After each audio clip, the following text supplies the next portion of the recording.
जय हिंद दोस्तों हम लोग एस्ट्रोनॉमी में पढ़े थे। सबसे पहले स्टार पढ़े थे, इसके बाद हम लोग गैलेक्सी के बारे में पढ़ लिए। अब थोड़ा बड़ा जो कन्फ्यूजन वाला है, उसको जो डाउट है उसको दूर कर देते हैं। जैसे मान लीजिए इसमें प्रकाश वर्ष आ गया। प्रकाश वर्ष किसका मात्रक है? प्रकाश वर्ष। एक प्रकाश वर्ष हो गया और एक कॉस्मिक ईयर हो गया। कॉस्मिक ईयर, ठीक ना। कॉस्मिक ईयर, एक खगोलीय इकाई। खगोलीय इकाई को बोलते हैं एस्ट्रोनॉमिकल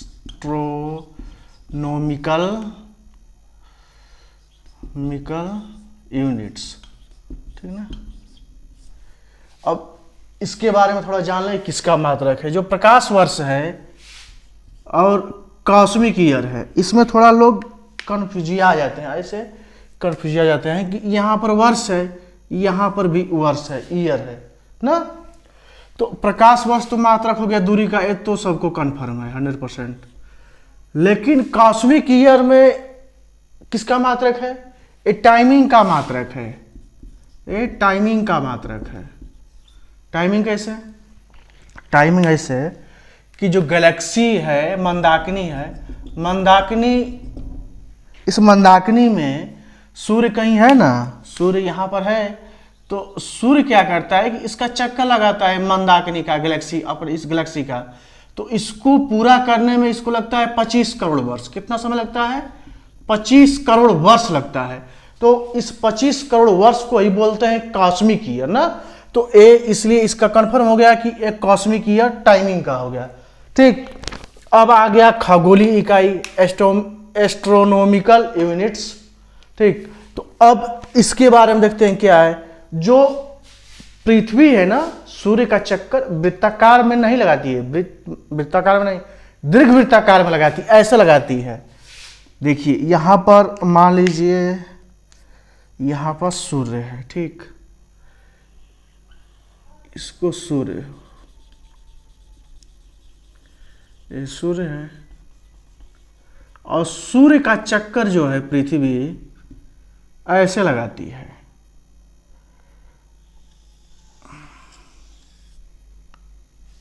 गोल नहीं ना होगा जी, ये थोड़ा मीठा है।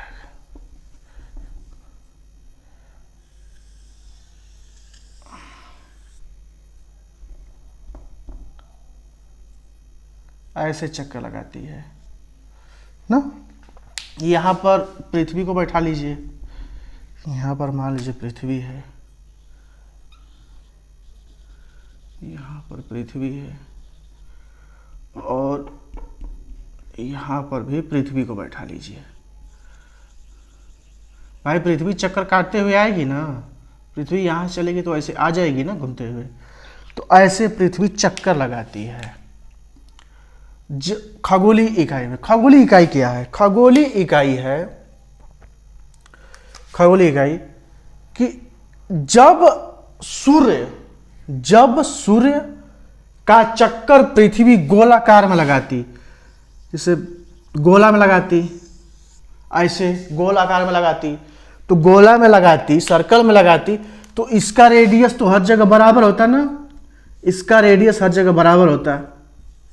लेकिन इसमें क्या है, जब पृथ्वी सूर्य का चक्कर लगा रही है तो यहां पर देखिए, यहां पर घट जा रहा है, यहां पर थोड़ा बढ़ जा रहा है, यहां पर कुछ ज्यादा बढ़ जा रहा है, हो रहा है ना। तो जब पृथ्वी सूर्य के सबसे नजदीक आ जाती है, पृथ्वी सूर्य के सबसे नजदीक आ जाती है, तो उसको बोलते हैं उपसौर। उसको क्या बोलेंगे? उपसौर। उपसौर।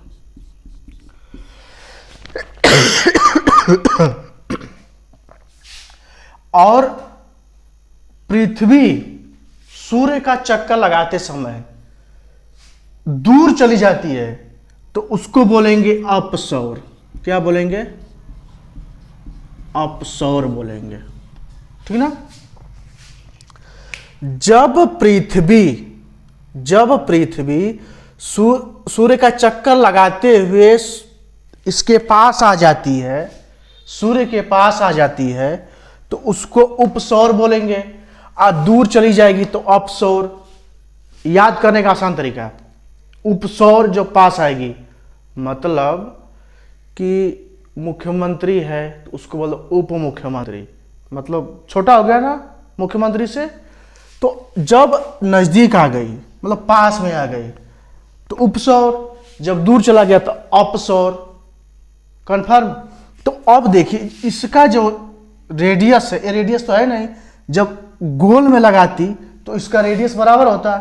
तो अब इसका औसत दूरी बता दिया गया कि औसत दूरी, खगोलीय इकाई में औसत दूरी, ठीक है ना, ये औसत दूरी खगोलीय इकाई, औसत दूरी कितनी है इसकी, 14.96 करोड़ किलोमीटर, ठीक ना। ये औसत दूरी लगभग ऐसे, लगभग 15 करोड़ किलोमीटर। तो ए भी मात्रक किसका हो गया, खगोलीय इकाई ये भी दूरी का मात्रक हो गया। किसका मात्रक हो गया, यह दूरी का मात्रक हो गया ना, ये दूरी का मात्रक हो गया। ये बात समझ में आई ना, ये बात समझ में आ गई कि प्रकाश वर्ष जो है दूरी का मात्रक है। आकाश जो कॉस्मिक ईयर है ये टाइमिंग का है, और खगोलीय इकाई दूरी का है। खगोलीय इकाई किसे कहते हैं, समझ में आई बात। जब पृथ्वी सूर्य का चक्कर लगाती है तो दीर्घवृत्त में लगाती है, दीर्घवृत्ताकार लगाती है, न कि सर्कल में लगाती है, ठीक ना। तो इसीलिए इसका औसत दूरी निकाल दिया गया है। इसकी औसत दूरी है 14.96 करोड़ किलोमीटर, ठीक। तो इसका स्क्रीनशॉट लीजिए, मिटाऊं इसको।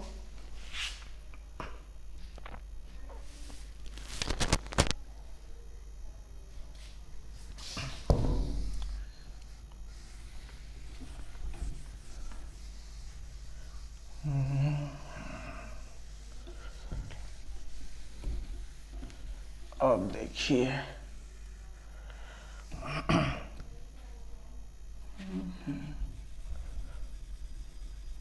पूरा मिटा देते हैं।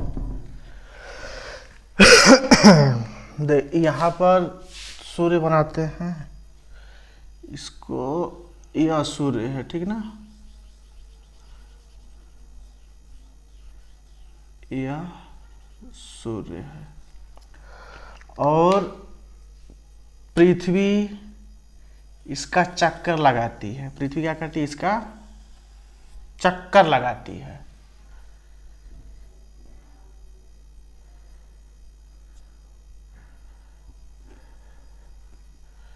यार सही बन नहीं रहा है। अब सही है, अब एकदम सही गया, ठीक। यहां पर है सूर्य,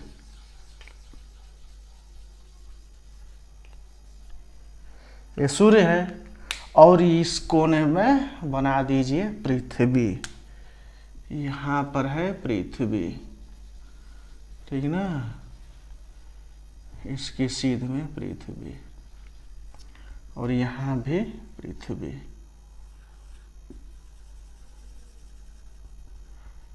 अब देखिए इनके काल्पनिक रेखा को क्या बोलते हैं। ये जो बीच वाली काल्पनिक रेखा है इसको क्या बोलेंगे, AP side line, AP side line, इसको बोलते हैं AP side line, AP side line.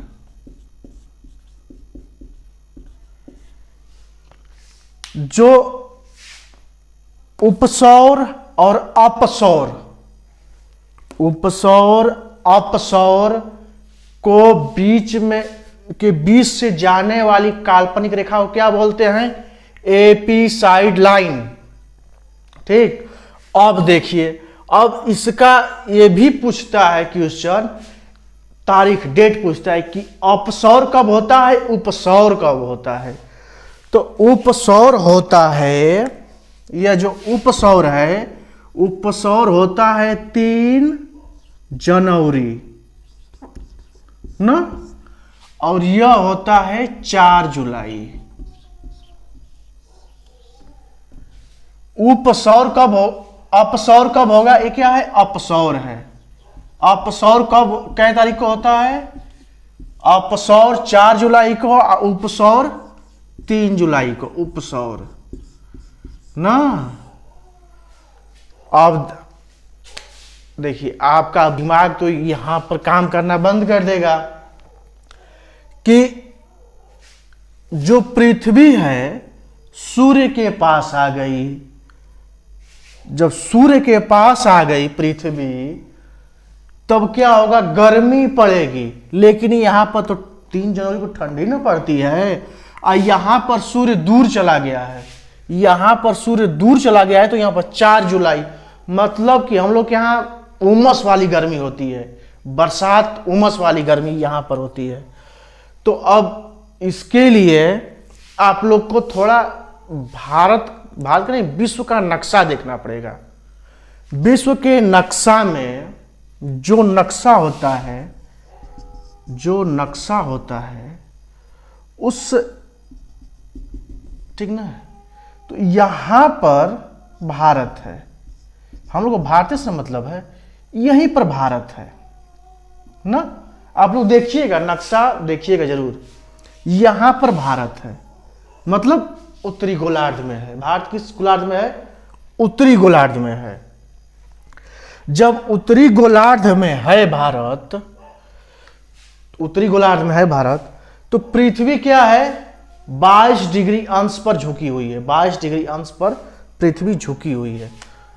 यहां पर इसको झुका दीजिए, 22 डिग्री अंश पर झुकी हुई है।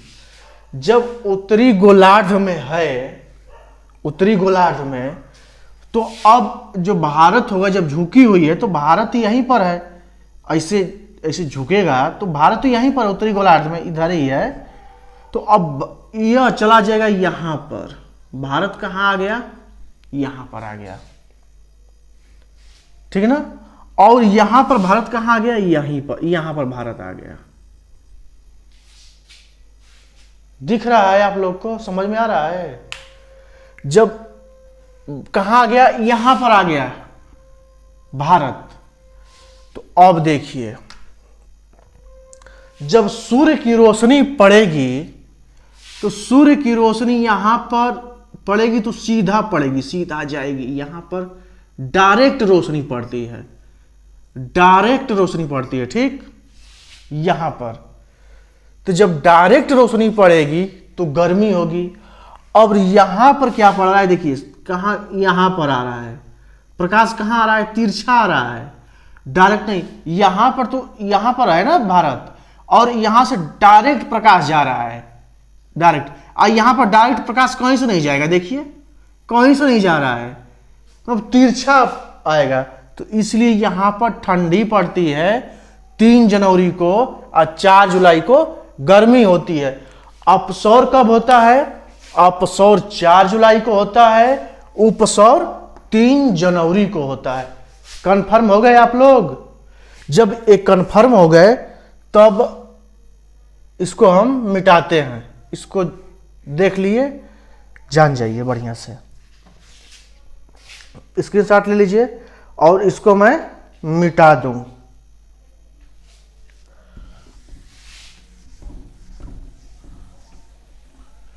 थोड़ा वर्ड, थोड़ा नक्शा उक्शा देखा कीजिए आप लोग।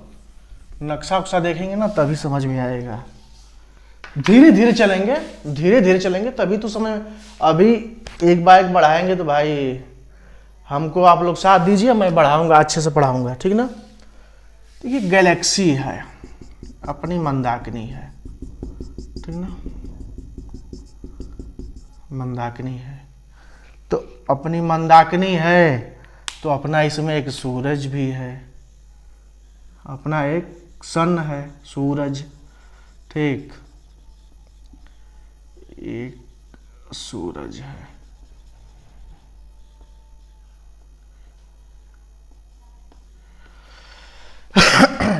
और इस सूर्य के पास वाले तारे को मैं बना लेता हूं। सूर्य के जो पास तारा है, सूर्य के पास का तारा, ठीक, सूर्य के पास का तारा, इसको भी बना लिया। और कहीं इसी गैलेक्सी में सबसे चमकीला तारा, इसको भी बना लेते हैं यहां पर, सबसे चमकीला तारा।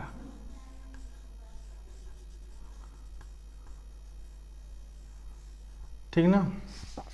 देखिए सूर्य के सबसे सन है, इसके हम लोग के पास वाले तारा का क्या नाम है? सन, सूर्य। और सूर्य के पास वाले तारा का क्या नाम है? Proxima Centauri. क्या नाम है? Proxima Centauri.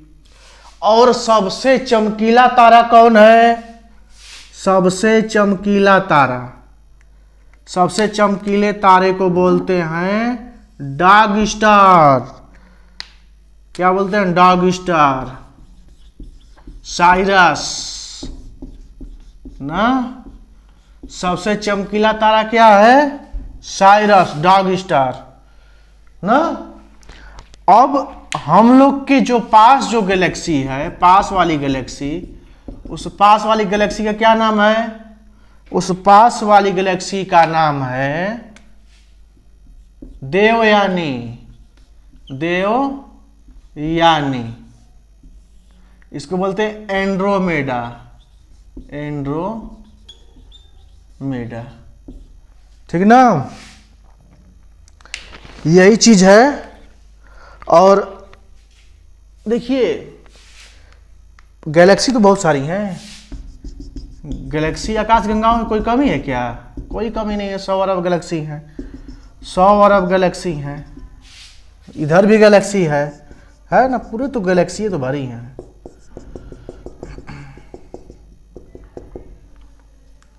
ठीक ना।